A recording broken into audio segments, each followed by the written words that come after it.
And welcome back, everyone. My guest this hour is Howard Bloom, www.howardbloom.net. The world headlines are Osama bin Laden is dead.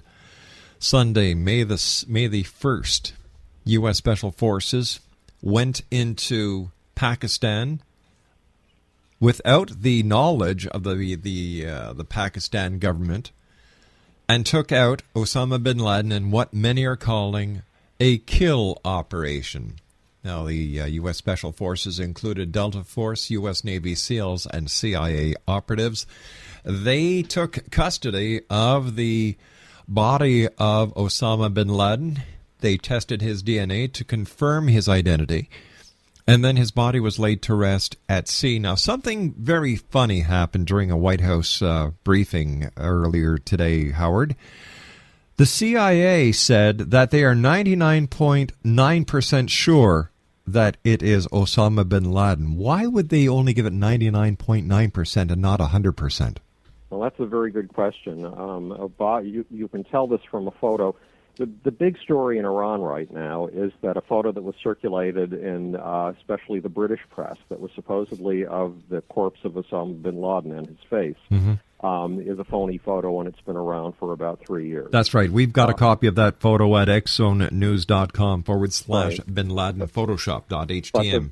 The value of that photo is it shows you that when somebody has been seriously damaged in a fight, their face becomes very difficult to recognize. It's distorted. I mean, parents know this when they go to find out if a child has been killed in an auto crash, and very often they cannot identify their own child because the body is so destroyed. Sure.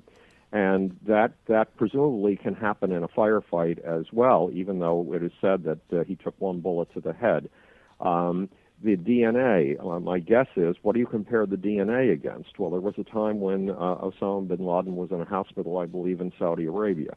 And if there are any records from that or any samples from that, they may be able to compare. But what do you compare the DNA against? If you're trying to identify Osama bin Laden, this is not a guy who's been walking into FBI labs for DNA tests.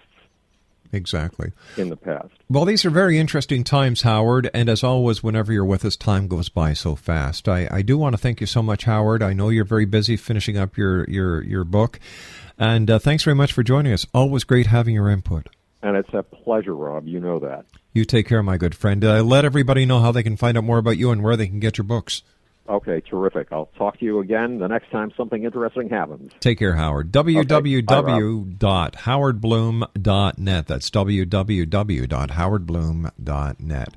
Well, that's it for tonight, everyone. I'll be back tomorrow at 10 o'clock as once again we cross the time-space continuum to this place that I call the X-Zone. To all our affiliates, to my production crew here in Hamilton, Ontario, and to you around the world, thank you for listening and for making the X-Zone part of your day or night, no matter where you are. So until tomorrow night at 10 o'clock, take care of each other. Remember, we are our brother's keeper.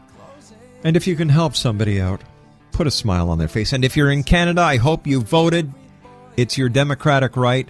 So until tomorrow, always remember to keep your eyes to the sky and your heart to the light. Good night, everyone. For alcohol, so finish your whiskey.